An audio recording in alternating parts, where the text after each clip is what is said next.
Hey everybody, how are you today? I hope everything is amazing for you. It's going good here. I've just been nonstop in the kitchen lately, but I have not taken the time out to make any videos.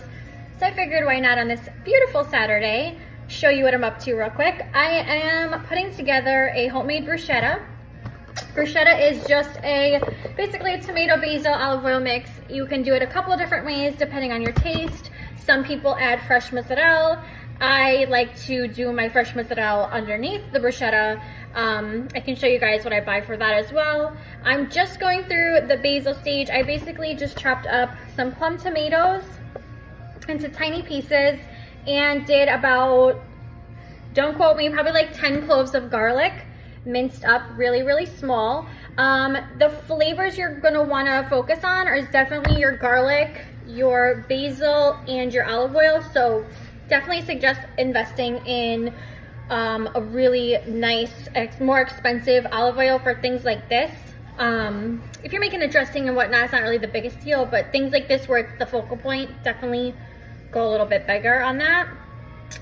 So the basil, I have a little trick to what I do with it to cut it up.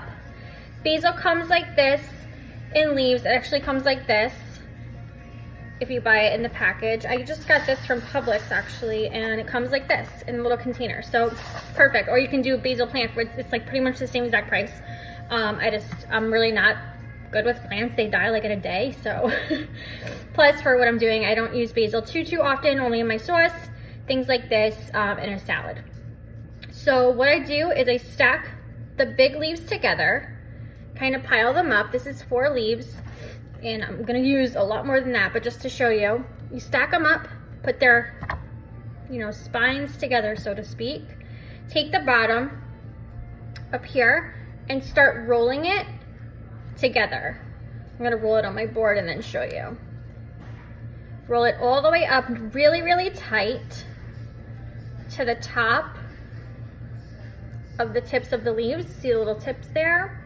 Just toss them under. Kind of looks like something else, but whatever.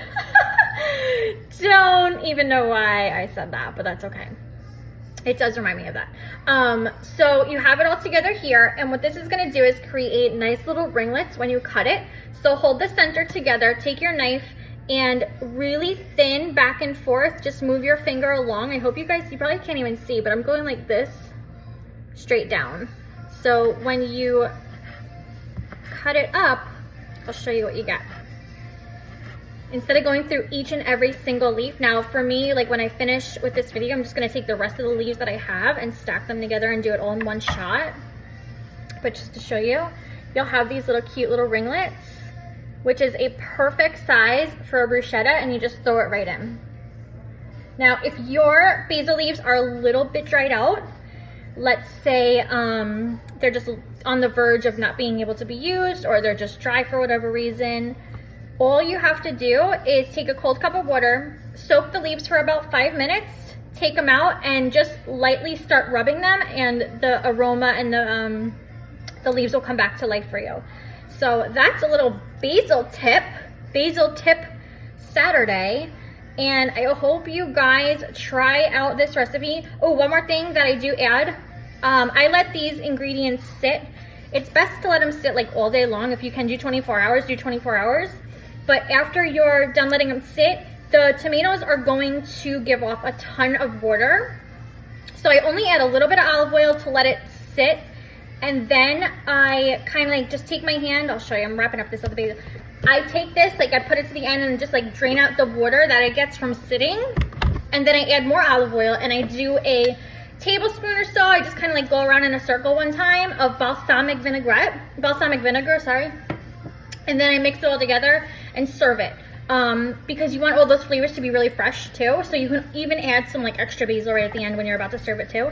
But don't be discouraged if you're like, it looks like freaking soup, because the tomatoes gave up a whole bunch of water, especially when you add salt and pepper, because what the salt does is it extracts all that moisture from whatever you're using it with, even cucumbers or eggplant, whatever you have. So just drain it before you serve it and you'll be good to go. I hope you guys like that. If you try this recipe or one similar, post it below so I can check it out. I always love new ideas. and I love learning different things in the kitchen. So feel free to post and share, and I will see you guys soon.